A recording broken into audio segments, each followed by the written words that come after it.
like to say thank you for coming here. And my name is Puya. So I'm a student drama, and I come from Iran, not Iraq. Iran, the old name Persia. So I come from a religious family. My father and my family are Muslim, but I was born as a Muslim. But I didn't want to be born as a Muslim because as a family I born. But still I haven't accepted Islam because of some certain points. My main question was about the time, like Asian time, back to the 1,000 years ago. When the time the Islam come to my country and we became a Muslim. So as I read in the history and those kind of stuff, I found it out that the Arab countries, so they attacked my country and they invaded my country and they brought Islam by force without my king accepted. So Persia was the old country and it was the most civilized country from the ancient time until now. We believe a real God, we were worshipping a real God, and our religion was Zartosh. So he was a prophet also. So we believe in good deeds, good house, good words.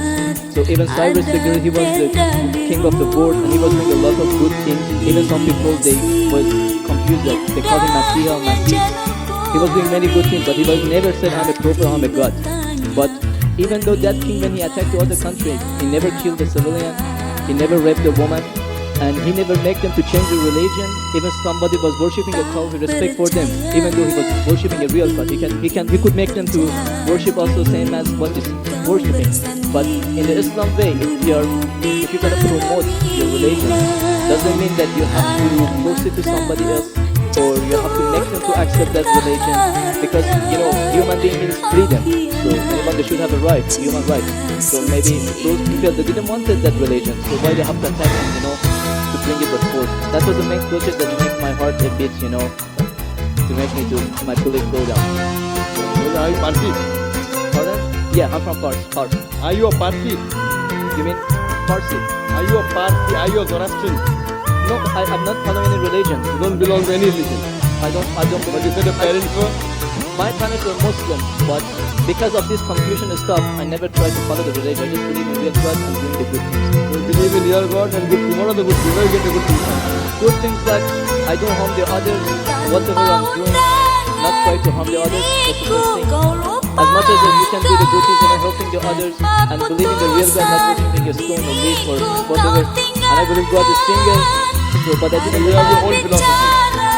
You want to bring a new religion. I'm not going to make any religion. I'm just following my brain because as I know God gave us a brain. So I didn't make my mind busy by following the book. When I was 10 years old, I was just thinking. So I tried a lot of thinking, saying God as long as not a stone. Who told you stone is not a God? Anyway, I'll answer the basic question.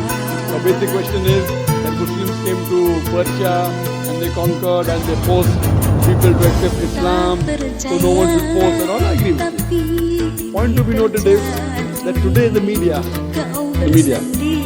promotes that Islam was spread by the Prophet. I am aware that there are certain black sheep in the Muslim community and there are certain Muslim rulers who did wrong things. But as a whole, Islam was never spread by the Prophet. Islam was never spread by the Prophet. God. So God means force. Like you said now, Muslims came and conquered Persia, etc. You see everywhere it's happening. There are wars taking place.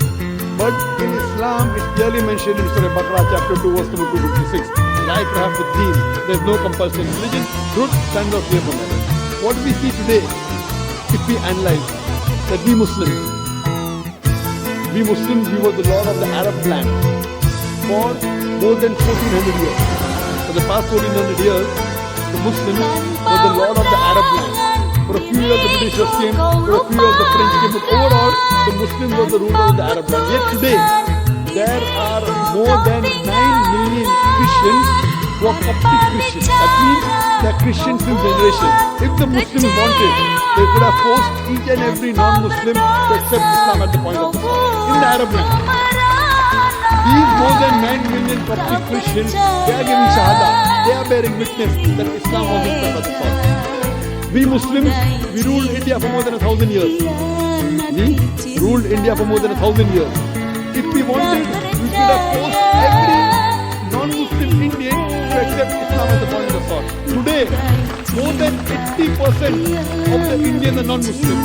These more than 80% non-Muslim Indians, they are are giving shahada. They are bearing witness that Islam was spread by the Prophet.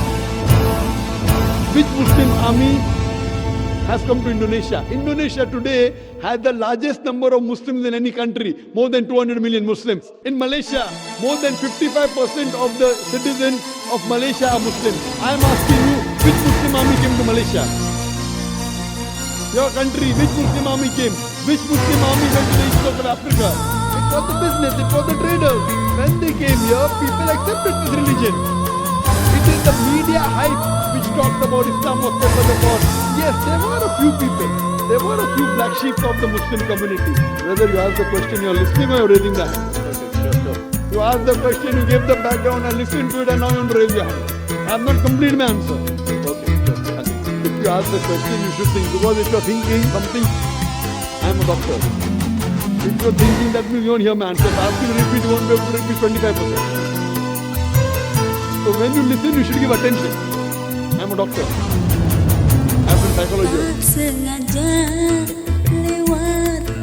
So, this is the media hype.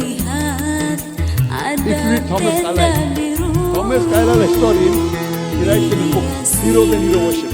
He puts number one hero prophet as for Muhammad. He's a Christian. He says, if every new idea originates in one man's head, one man's head dwells alone in the full world. It will do little good if he takes up a sword and propagates it. You have to first get your sword. He's talking about sword of intellect. There was a survey done in the Plain Smith magazine. A survey in the increase of the major world religion in a span of 50 years. In a span of 50 years, from 1934 to 1984. In a span of 50 years, the increase in the major world religion. It came in Reader Digest, Almanac Yearbook, 1984. Number one maximum increase in religion, it's Islam, 235%. Christianity, only 47%. I am asking you, which war took place between 1934 and 1984, which forced the non-Muslim to accept Islam? Which war? Which war? Today, leave aside the past. Today, the fastest growing religion in America is Islam. The fastest growing religion in Europe is Islam. I am asking you, who's forcing the Americans to accept Islam? Who's forcing the Europeans to accept Islam? You were not there, boy. Were you present in the past? Arabs came to my land and forced. Where were you present? This is history. Many things in history is false.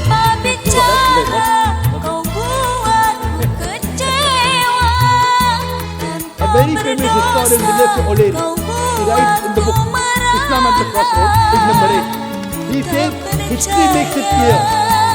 History makes it clear that the legend of fanatical Muslims sweeping across the world, forcing Islam at the point of the sword, is the most fantastic, absurd myth that historians ever repeated. Who said that? Zakir Naik.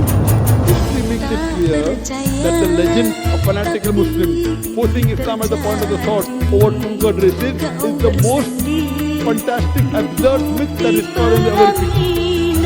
This is just the media today. Muslim terrorists, Muslim terrorists. I am asking you, did any Muslim attack you in this country? But the media says Muslims are terrorists. Yeah, media is just nonsense. Yes, same way your history is also nonsense. When media is nonsense, the history is also nonsense. Some is correct, some is wrong. That's the reason, if you hear the answer, I would like to end my answer with a quotation of Dr. Adam Pearson. Dr. Adam Pearson says that people who worry that one day nuclear weaponry will fall in the hands of the Arabs, they fail to realize that the Islamic bomb has already been dropped. The bomb of peace. It fell the day Prophet Muhammad, peace be upon him. Yes, thank you, Doctor, for your answer. But the point is, I didn't get the right answer because that's not media, that's history. And history is not something that can be written the false way. Because if it is written the false way, it can be changed. But that was the true history in all over the world and written everywhere. Did you hear my quotation of Deleuze O'Leary? Can you repeat it? Repeat Deleuze O'Leary's quotation. I said it twice, not once, twice. Most of my answer was one. I said twice, now repeat it. Repeatedly 50%. So what's the point of repeating that word? I want to know whether it went into your head or not. No, because That's what is in my head. That is a historical thing. I am asking you, can you repeat the statement, the answer which I gave earlier? If you cannot repeat that, means it's useless me repeating the answer. You're not listening to me, you're thinking something. No, I'm listening to you. Can you repeat, Can you repeat the statement of Seorang, a very famous historian? No, I can't. I'm saying it for third time. Listen to it and go behind the queue. O'Leary says that history makes it clear the legend of fanatical Muslims forcing Islam at the point of the sword over conquered races is the most fantastic, absurd myth that historians have ever repeated. O'Leary says history has been telling falsehood, and you're saying history, I believe in history. O'Leary is saying that what history says that Muslims are forcing Islam at the point of the sword is the most fantastic myth that historians have repeated. So you have got influenced by the myth. So now think it's a myth and forget it and believe in the fact. The fact is you read the Quran, and inshallah I want you to revert to Islam. Revert back to the religion of your parents, inshallah. Okay. Okay, thank you. Thank you. In the unseen, and the unseen we only know through the Quran and the Sunnah. No person can know the unseen in its entirety except through the Quran and Sunnah. And we have Allah subhanahu wa ta'ala who has been very merciful to us to tell us what is happening in the unseen. Belief in the unseen is a very fundamental characteristic of a Muslim. And that's why at the very beginning of the Quran, in Surah Al-Baqarah, just after the opening Surah Al-Fatiha, the opening chapter, Allah subhanahu wa ta'ala describes the successful people.